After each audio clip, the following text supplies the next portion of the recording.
Commence Stage 2. What the fuck?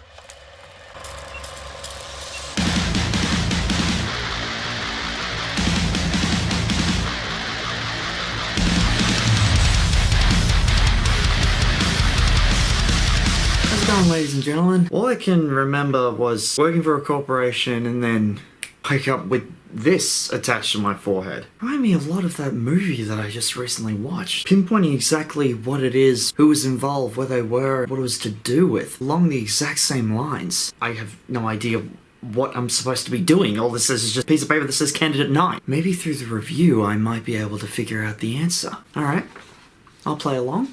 Exam, directed by Stuart Hazeldine, starring Luke Melbley, Jimmy Mystery, Natalie Cox, Ada Beck, Gemma Chan, Pollyanna McIntosh, Chuck Uigi, and Colin Salmon. 8 candidates put into a room. No idea who they are or what they're doing there, but to answer a simple question. This is going to be a little bit different than I've done in the past to discover what makes it tick. That being said, let's kick it into the good.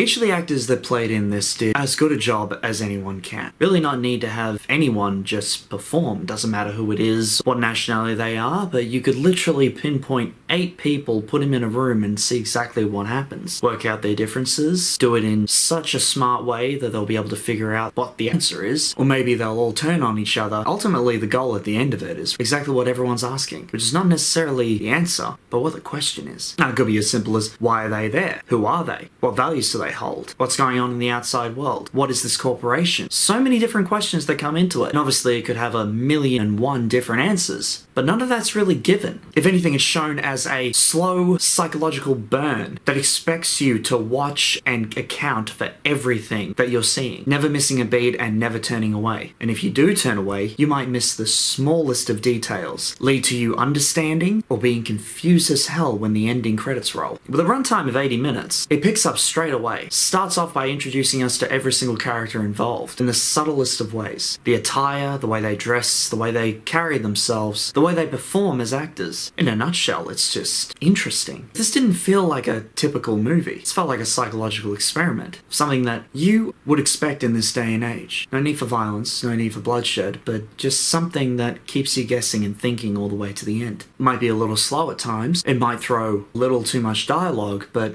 that doesn't ruin it. Truth being told, it's not the answer we're looking for, it's the question. It can be whatever we think it is, whatever we want it to be, whatever we believe it to be. The answer determines how we feel, what we do, how we choose to accept it. That's how deep this fucking film is. That's why Exam doesn't get a score, because it's not a typical movie. It's also one that I don't think really needs a score. It's definitely one that all of you should check out, make up your own interpretations, make up your own opinions. It plays into your psyche, the mystery, the way that you feel, the way that you act, the way that you take it is all dependent on how you feel when the credits roll. Part psychological thriller, part mindfuck. This is definitely one that you do not want to miss. And even so, after you've seen it, see what your friends think. It's something that can be discussed and thought over for years. As it quotes, when you've eliminated the impossible, all that's left is the truth, no matter how crazy it is.